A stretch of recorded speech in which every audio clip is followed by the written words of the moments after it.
Hello guys, welcome back to my channel Planet for Tech. So I hope you all are doing great. So in the continuing session of our PHP learning, today I am going to describe you a new topic in PHP. That new topic is the control flow statement in PHP. So today we will learn how many types of control flow statements are available in PHP and how to use them in a day-to-day programming. So let's start by the definition of the control flow statements in PHP. So control flow statements, as its name suggests, control flow statements means there will be certain set of statements which are going to be used to control the flow of programs. Let's suppose we have two or three or four line of programs, or you can say uh, a number of lines of program, and we want to control the flow of program by using certain statements. So those statements are going to be considered as control flow statements. So these control flow statements are nothing but some predefined reserved words, or you can say the keywords being supported by other programming languages as well as in PHP also. So after looking to this different control flow statements, they can be categorized in four types. Four type of flow statements, control flow statements are there. So these types are conditional control flow statements, and next one is the branching control flow statement, and the third one is the looping or iterative control flow statements, and the next one is the jumping control flow statements. So in the conditional flow control flow statement, so you can see here the first one is the if else, and the if else we can use multiple times if else, and nested if else. So these three comes in the control flow statements. In the same way, if there are more than three conditions, so it is recommended to use the switch. So switch is called as the branching control flow statements here. And let's suppose we have something or some particular statements or commands that we have to execute in a iterative way. Like let's give me an example. Suppose you have 10 employee in your company, and you want to give the bonus to each employee on the basis of their basic salary or on the basis of their performance. So that time you will create one function to distribute the bonus, and that function will get executed for all the employee, and by passing a few specific parameters to specify which employee is going to have which amount of bonus. So this kind of task comes under the looping iterative task. So for those tasks, we definitely need some iterative control flow statements. So these are nothing but there are four types of loops available in PHP. That is for loop, for each loop, and while loop, do while loop. So in the same way, there is the uh, fourth type of control flow statements, that is jumping control flow statements. So in the jumping control flow statements, there are two keywords, break and continue. So break means if you are using some loop and you want to terminate that loop uh, before reaching to the end of the loop, so we can use the break. So break, what it does, so break basically uh, move out to the loop, means it move the controls out to the loop, and continue is used when you want to repeat the loop again, or you want to initiate the loop again after meeting the certain conditions, so you can use the continue there. So this was the basic theoretical background of this kind of control flow statements. Now we are going to see the practical approach, like how we are going to implement it in practically by using the PHP programming language. So as I have told you, these control flow statements are available in other programming languages as well, but here we are going to consider only the PHP programming language. So let's start the practical approach for this control flow statements, how we can program, how we can use it in programming as well.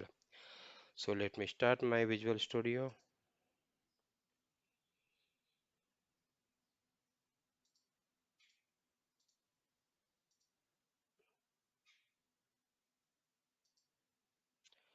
So first of all, we want that folder inside the WAMP, that is HTML, this practice folder.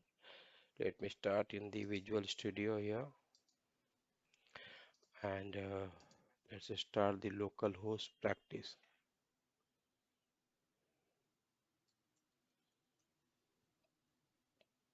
Correct. So right now it is showing blank. So let me see whether it is working properly or not. Echo.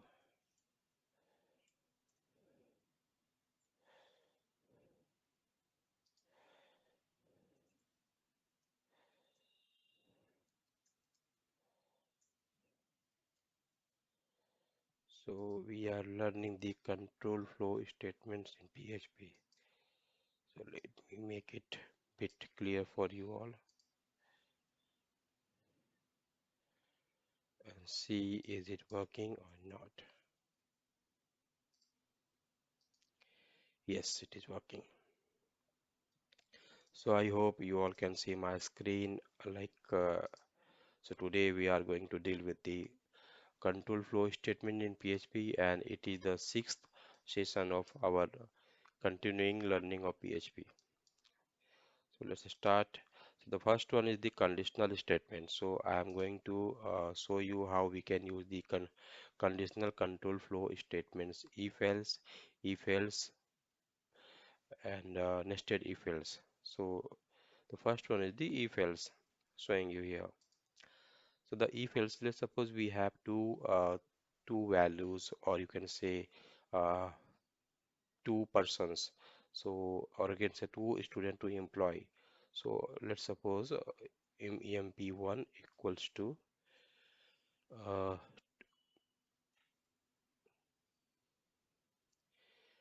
to value dollar a equals to, let's suppose we have two value and we want to compare two value, whether they which one is less or which one is greater. So dollar a equals to 12 and dollar b equals to 13 we are keeping here.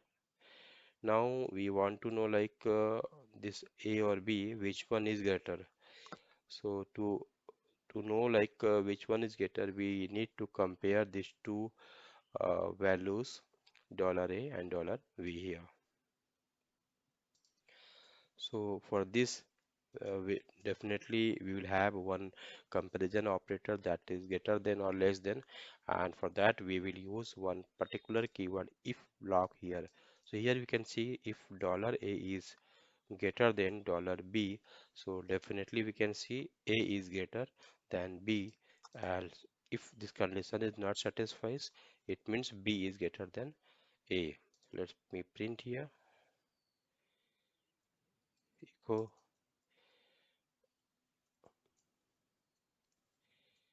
dollar a is greater than dollar b, but in a else condition, so else condition will get executed only if the condition we have specified in if is not true. So here we can see dollar a is greater than dollar b, means dollar a is 12, so 12 is greater than 13. So this is not true, so this time it will print the else block. So this is the else block you can see here, and this is the if block. Dollar a is smaller than b. Let me show you. Yeah, here you can see dollar a is smaller than b. Let me change its value here, and we can see now you can see dollar a is equal to 120, which is greater than 13. So it should display dollar a is greater than b. Yes, it is displaying. So this way you can understand, like if we have some certain condition, we want to uh, apply those conditions, so we should use the if else block there. So this is the if and this is the else. And suppose you have more than one condition, then how you can use the if else conditions. So for that, I am going to take an example of showing the percentage or showing the grade of students. So to show the grade of students, we should have the percentage marks of that students. So let's suppose we have percentage of students, and this value is nothing but 65%. And we have to check on the basis of the percentage, what is the grade of the student. So we are going to check if percentage is if this percentage is greater than or equal to 75, then we can decide uh, A grade, or A grade you can say, any grade you can say here.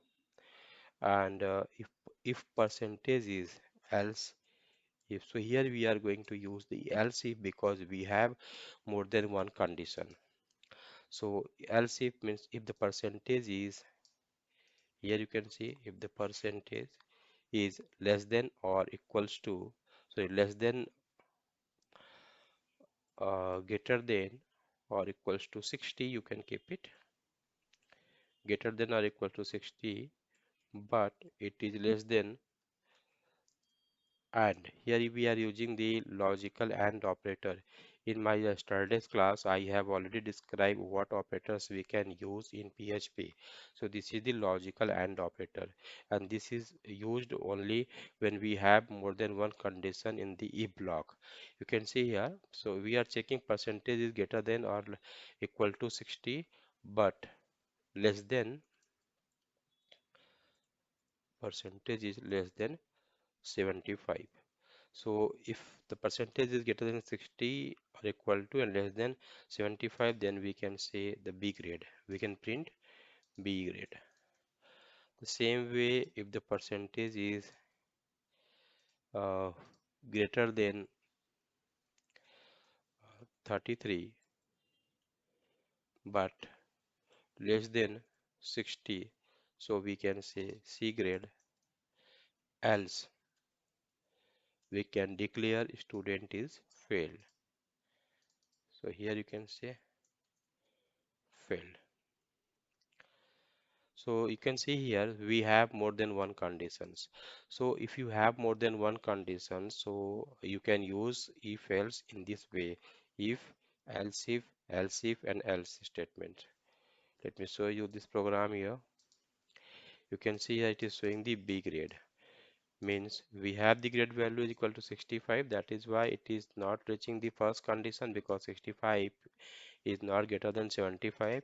So obviously it is coming inside this block. You can see here it is greater than 65 but less than 75. That is why it is coming here in this block. So it is showing the B grade there.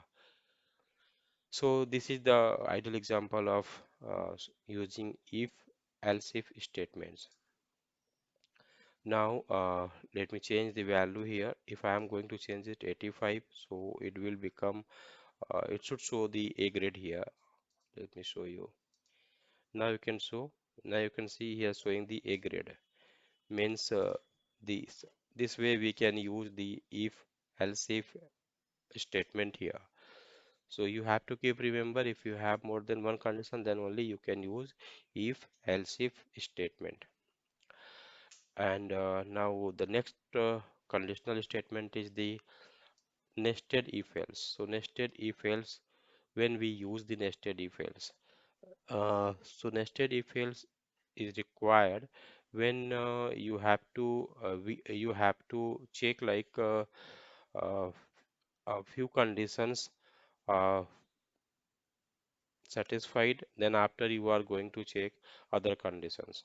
So let me give you this example here. If you have to check two condition, but the second condition is going to be checked after the first condition, then only you will use the nested if else conditions.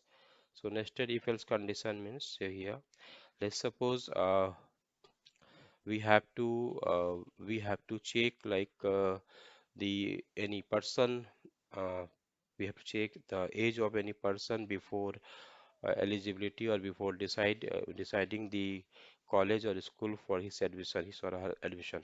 So here we want to check first like dollar age.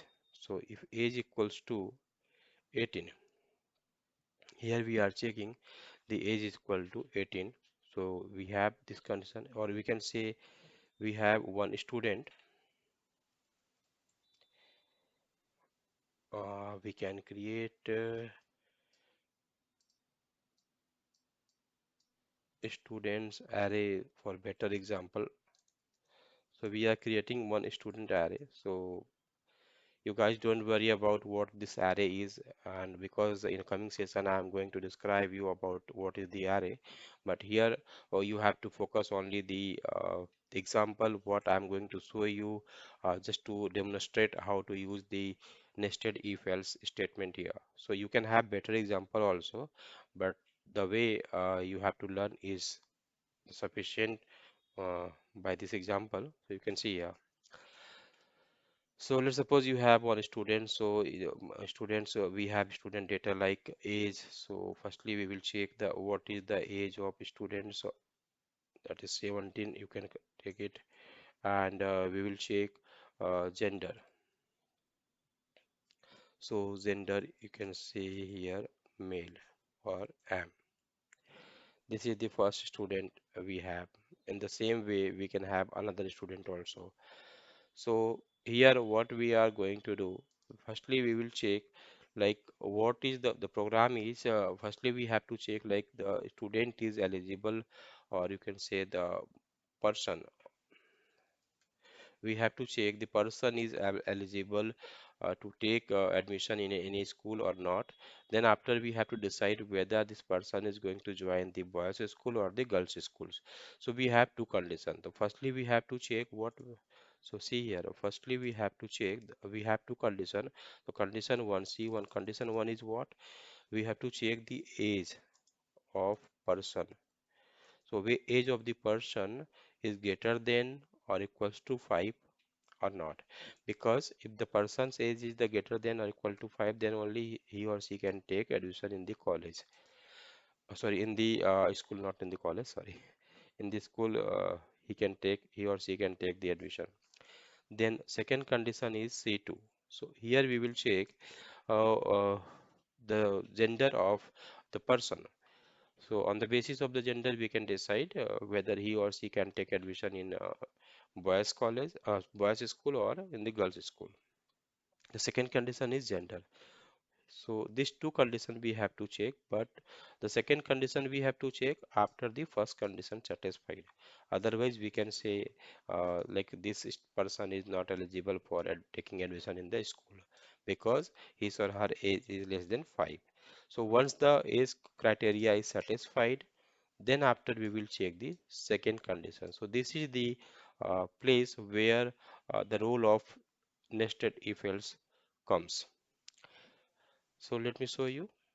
So firstly we will check the age. So person's age is, here we will check the person age, or else instead of taking these two variable you can keep, instead of taking array you can make it a simple variable, so that you guys will not get confusion like why we are using the array here. Let me show you by giving simple example.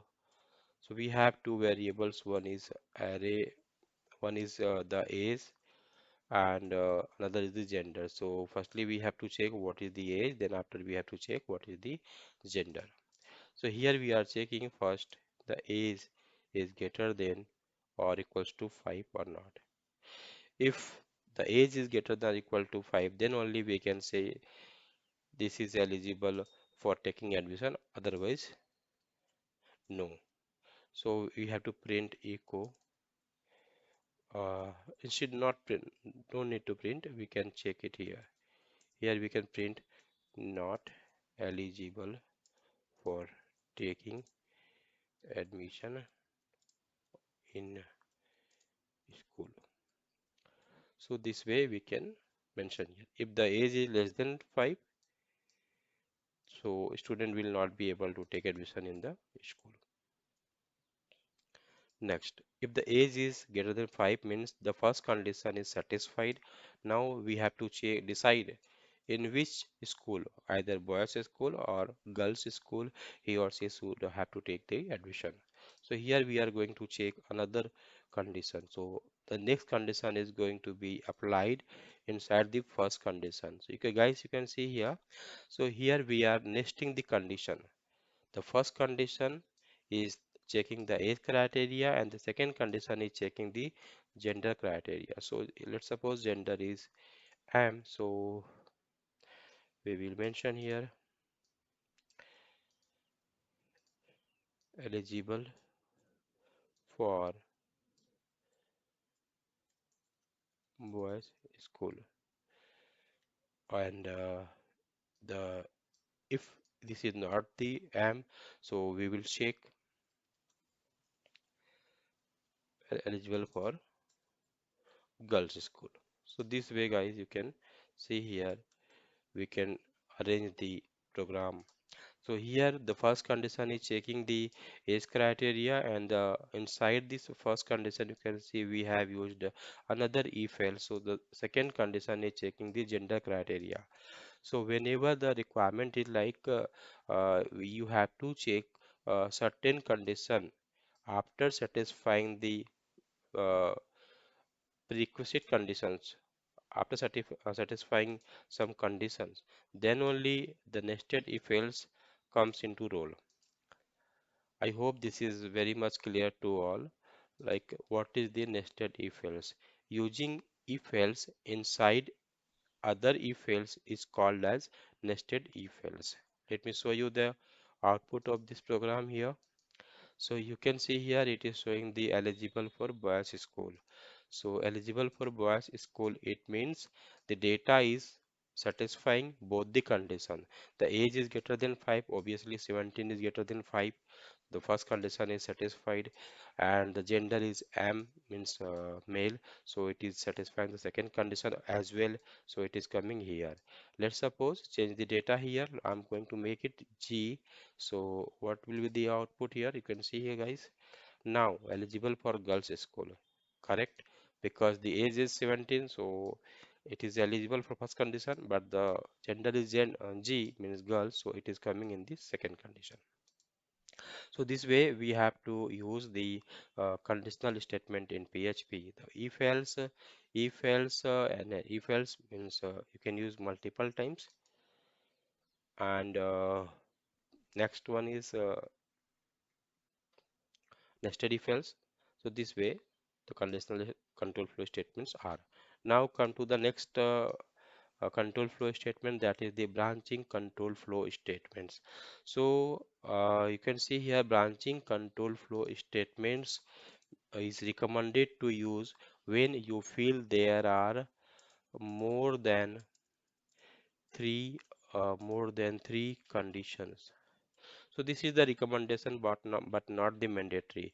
It's up to you, like what approach you are going to take, because we can have we can use the if else condition for n number of conditions. The if else statement we can use it, but it is the developer recommendation, because there are some performance criteria also.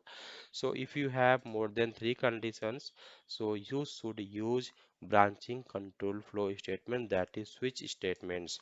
Now I'm going to show you the example of switch control statement with the same previous example. Like, we will have the percentage of any students, and we have to decide his or her grade, like what is the grade of his or her. So let me show you here. So taking same example, so we have percentage here.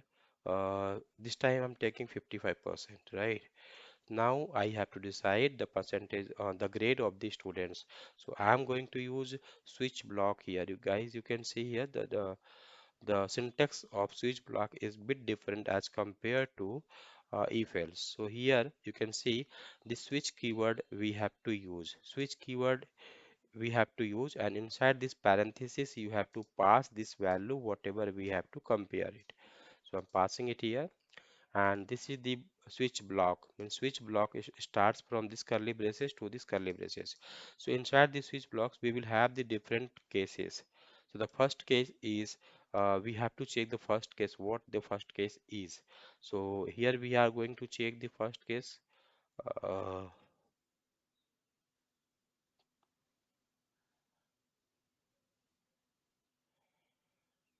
uh, let's suppose first case is we are passing the percentage here, so we have to check greater than.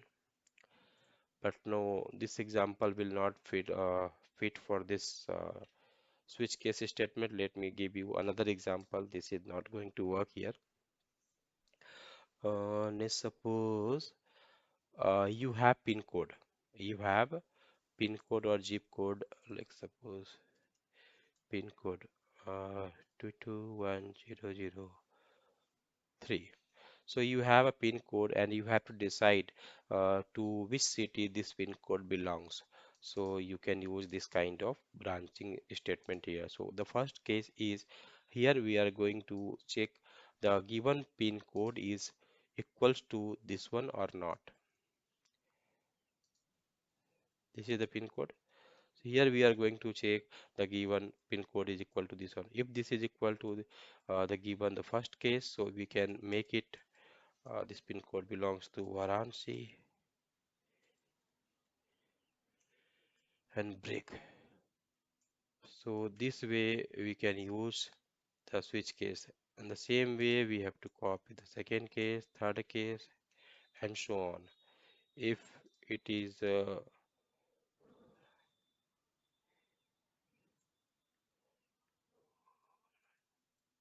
so it is Bilaspur, and if we have, so this pin code is for Bangalore, and the same way if we have another pin code like 110056, so it is from Delhi. So if none of the case matches, so we can have the default case also. So the default condition, we don't need to specify anything there. Default means if none of the cases are matching, so it will come to the default case here. So here we can use it default. We can pass like pin code not matched. So this way you guys you can see we have so we can use the switch case statement here. So switch this is the switch block statements you can see here. So firstly what it will do, the pin number 221003, so it is comparing with the case 1. If the case 1 is okay, so it is printing the echo, it is the Varanasi city, and it is executing the break statements. So now what is this break? So after executing the break, none of the further conditions are going to be checked because this condition is matched, so the PHP is not going to execute this much line. So in the same way, if the condition is getting matched in this line, so it is not going to execute the previous line, sorry, the next line. Now we can see the output here.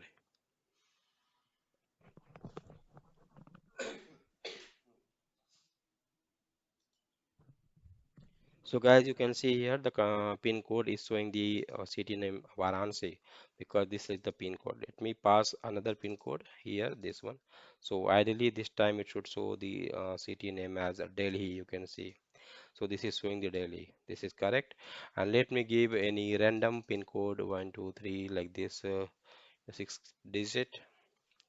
So this pin code is not available in our case statement, so it is going to be a default pin code, and it should give like pin code not found. You can see here pin code not found, it not matched is showing here. So this way we can have the branching statement in PHP. Now the next statement is the looping or iterative control flow statements. So in the iterative control flow statement we have for loop, for each loop, while loop, do while loop. Let me give you the example of the for loop here. Let me remove this program here.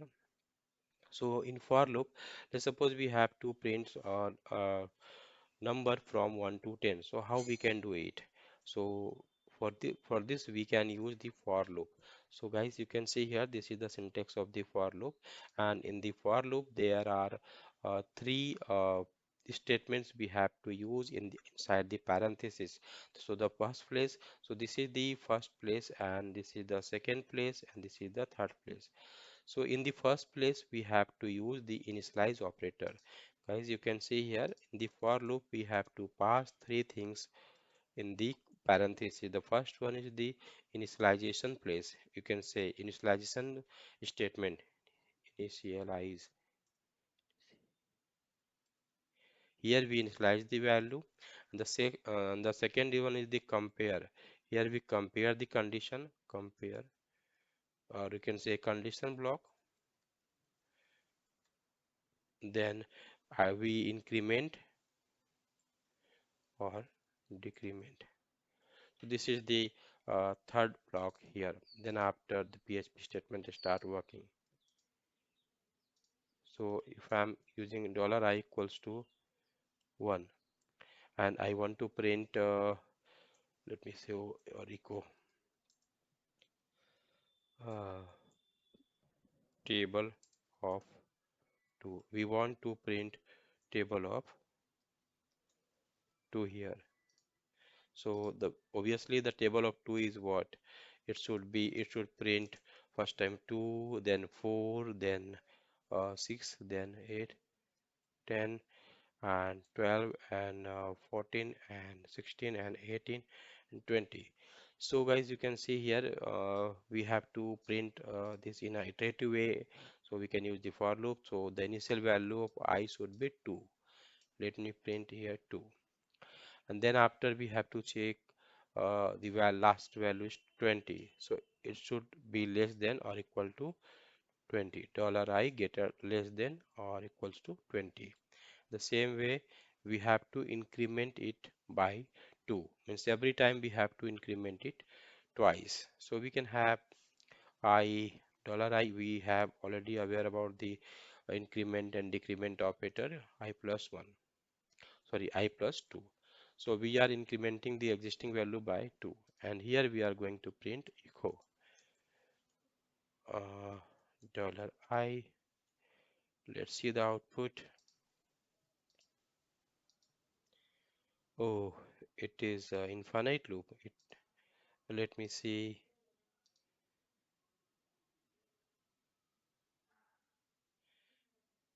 I is equal to 2, and oh, this part is not working actually here. That is why it goes into the infinite loop.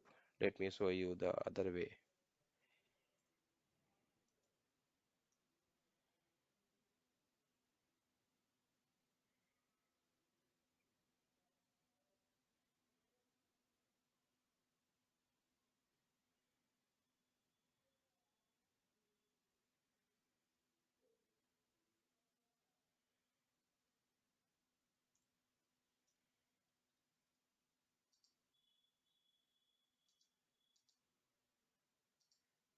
Uh,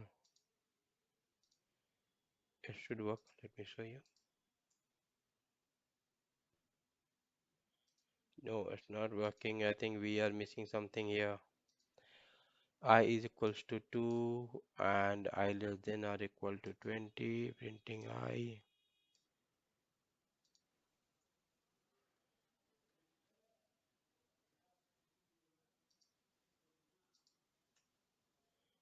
Guys, you can see here it is working. Here also we can use. Don't know why it is showing this error. Yeah, it is working. You can see here 2, 3, but it is showing 3, 4, 5, 6, 7 as well. But we don't want that. We want only 2, 4, 6, 8, 10, 12, 14 like this. So instead of taking I is equal to 2, we can keep it 1, and we know like it's a table of 2, so the table goes only 10 times. So this way we can print, but it is going to print to the table of 1 and we want the table of 2. So we can keep it multiply by 2. So it is showing you 2, 4, 6, 8, but there should be one gap. So for that gap, we can have a new line or gap also this way also, or you can print comma if you want, like this. So you can see here it is showing you table of 2, 2, 4, 6, 8, 10, 12, 14, 16, 18, 20. So the role of for loop is to iterate the particular statements up to the number, up to the condition. So here you can see we want to print this particular line from I equals to 1 to I equals to 10. So this checks the I value of I is equal to 1 here. Then it check like it is initializing the I is equal to 1. Then it is checking I less than or equal to 10 or not. The condition is true. Then it is going to this statement and it is in printing this statement. Then again it is going to increment the value of I. Second time the value of I becomes 2. So it is checking again 2 is less than 10 or not, condition is true, then it is executing the this statement again. So in every looping you will find these three statement: initialize statement, conditional statement, and increment or decrement statement. So initialize statement works only the first time, condition is checked every time, and increment and decrement checked or executed till the time the loop is running, loop is active. So if we want to print the value of I outside the for, so when this loop will get break, so when the value of I becomes 11, so this loop will not work. So outside this for loop, if I want to print the value of 11, uh, value of dollar I, value of dollar I is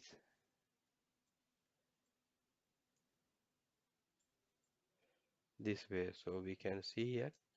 So you guess what it should be. So it should be 11 because till 10 the loop will work. But outside the loop you can find the I is equal to 11. You can see here.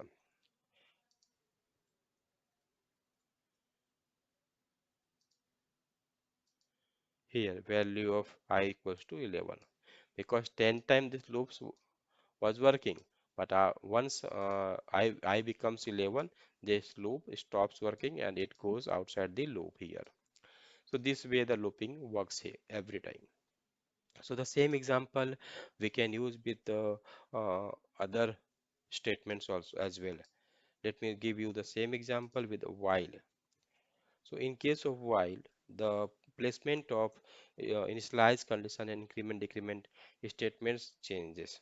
So here we need to initialize like this I equals to 1 and the condition will come here I less than or equals to 10 and the increment and decrement will come here in the here dollar I plus plus this way.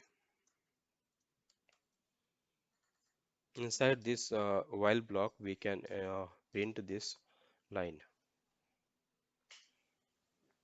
You can see it is giving the same output. So it's up to you like which loop statement you have to use. The for statement and the while statement both are looking same. So you can see here before entering to the loop we are checking the condition. Before entering to the loop we are checking the condition. Once the condition is satisfied then only it gets enter to the loop and it is printing the block of the loop like that. So this is the way like how for loop and while loop works here. You have to keep remember every loop is going to have three statements. The first one is the initialize, another is the condition, and the last one is the increment or decrement operator. So you can see only the thing is the placement of these statements are going to be changed.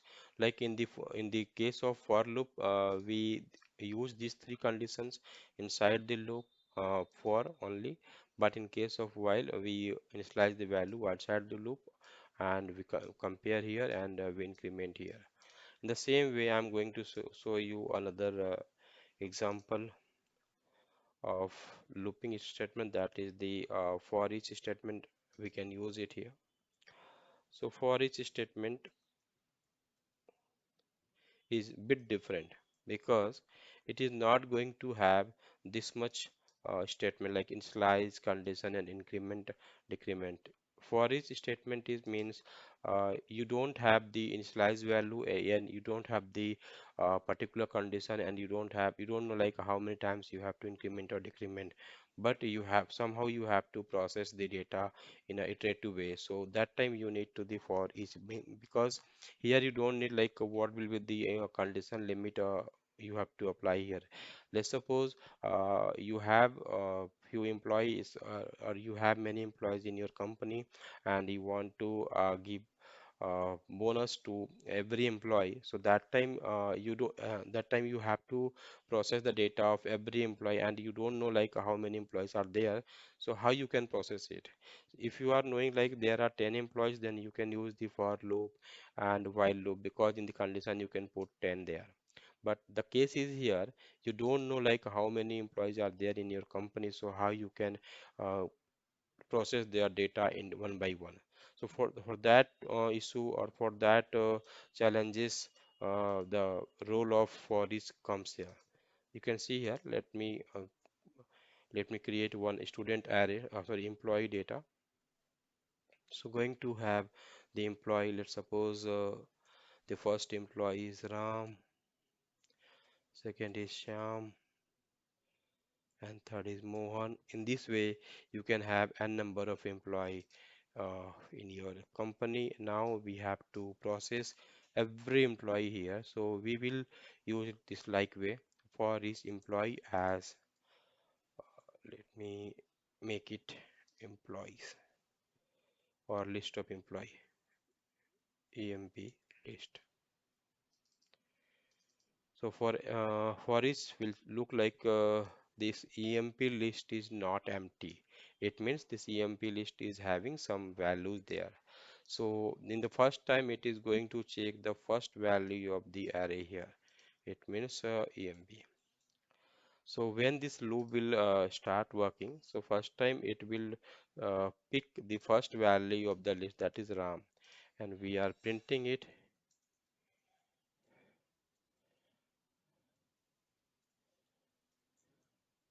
EMP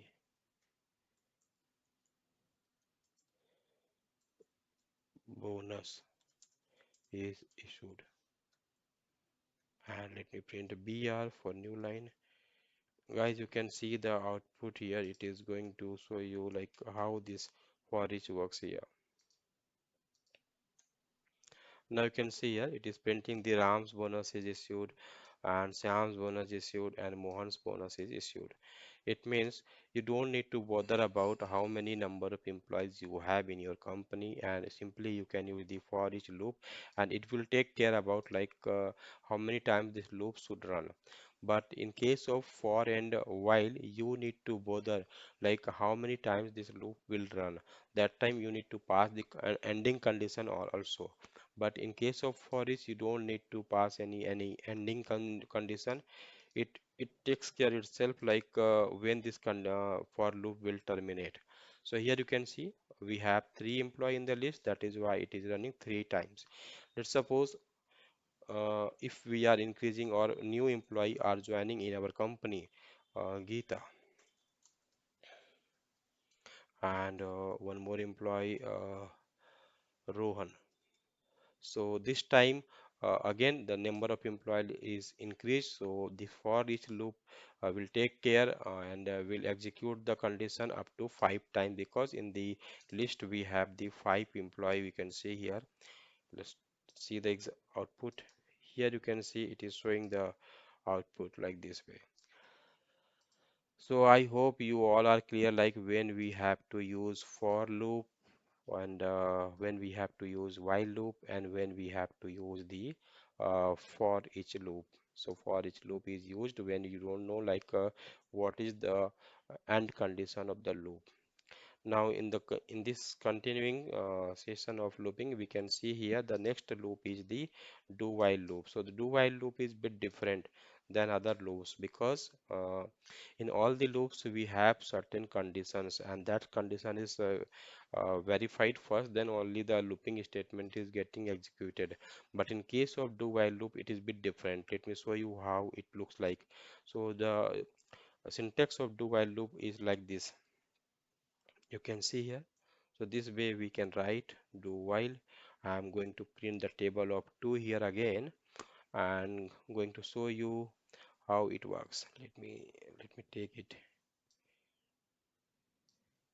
As you can see here, I'm going to take the same example of to print the table of 2, and this is the do and while here. Let me check. We have to initialize the value here, dollar I equals to 2, sorry, I equals to 1, and here we have to print the statement like this, and we are checking here dollar I is less than or equals to 10.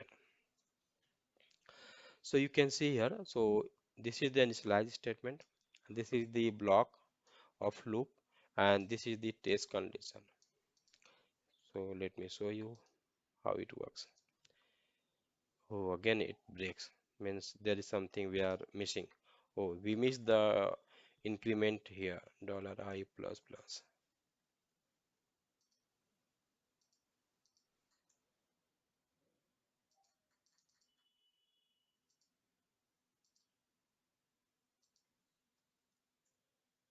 Localhost practice. You can see it is printing 2, 4, 6, 10, 12, 14, 16, 18, and 20. Means it's printing the table properly. But there is a one difference. There is a one small difference you guys can see here. If we are passing I equals to 11, then also it will print the value here. You can see it is printing the 22. It means it is not checking the condition initially. It is printing the block first time, then after it is checking the condition. Means due to this behavior of this particular loop statement, it is called as exit control statement. Exit control means it is not checking the condition initially, but it is checking the condition after printing the first block. So in case of do while, you can see here it is initializing the value, then it is not comparing anything, and it is printing this value, this line, and after this it is checking this particular condition. So due to this nature only, this do while is called as the exit control loop. So this is the exit control loop. And other three, for loop and for each loop and while loop, these three are called as the entry control loop. So there are two kinds of control statement you can consider here. So inside the exit control loop, you will see the do while only, and another is the entry control loop, means the loop in which we are checking the condition while entering the loop. That is nothing but for statement, for each statement, and while statement. So these are the entry control loop, and this is the exit control loop. And one more difference here, you guys can make it note when we have to use for each. So for and while we can use when we know that ending condition of loop, but if we don't know the ending condition, then we have to use the for each. So you can make it note, for each loop is used when we don't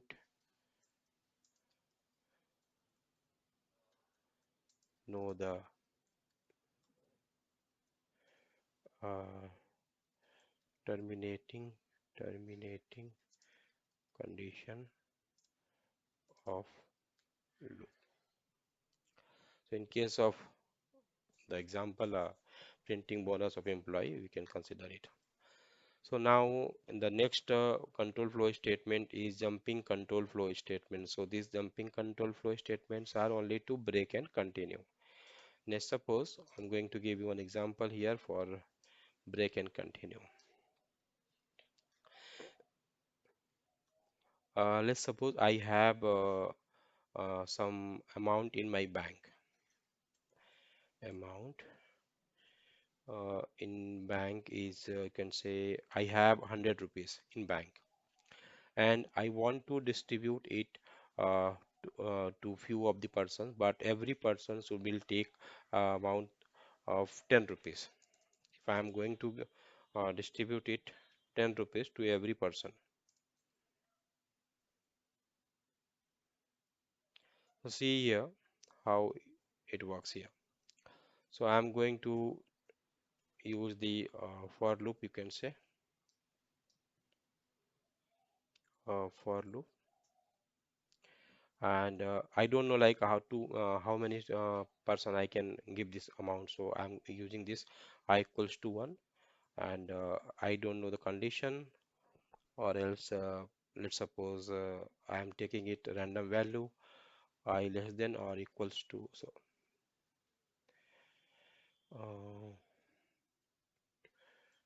this way, and dollar I plus plus. So I have, let's suppose I have let make it person to make it a bit clear. So I have this much 2000 person, and every person I have to distribute 10 rupee, and in my account only 100 rupees is there. So let me apply one condition here. So first time I will check like in my account what amount is there. So I will check my amount is greater than 0 or not. If my bank account is having greater than 0 value, positive value, then only I can distribute it. So I will 10 rupees, 10 rupees is issued to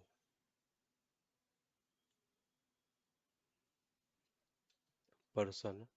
So the ID of the person is dollar I, and we can use it inside this because inside double quote we can use the variable as well. Let me print BR. Else we will break the statement. Why we are using the break? Because, and here we will print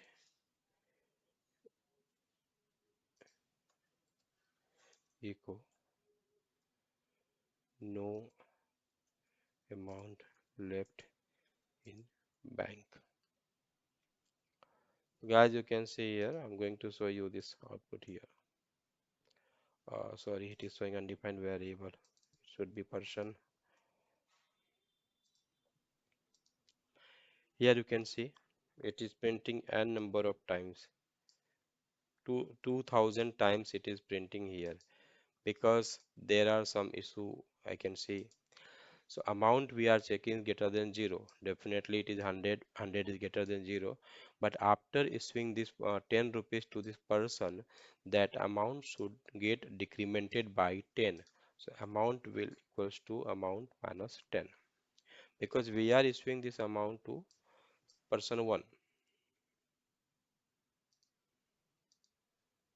Now you can see here 10 times it is issued because the first person is getting 10, and then the same way 10 persons are getting the 10 rupees. The amount total amount was 100.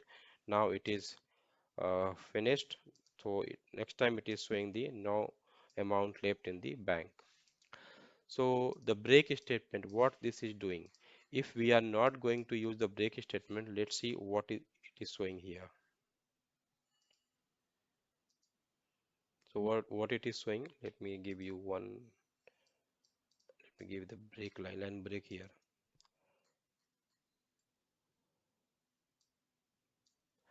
So here you can see if we are not using the break statement, then what it is doing. So first 10 times it is issuing the amount, but after that 10 time, the remaining time the loop is executing and it is showing the note amount, no amount left in bank.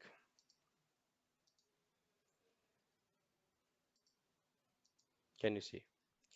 So to avoid this extra or you can say not needed execution of loops, we use the break here. So it breaks the execution of loop and it comes out outside the loop. So it comes here only outside the loop. So it comes here.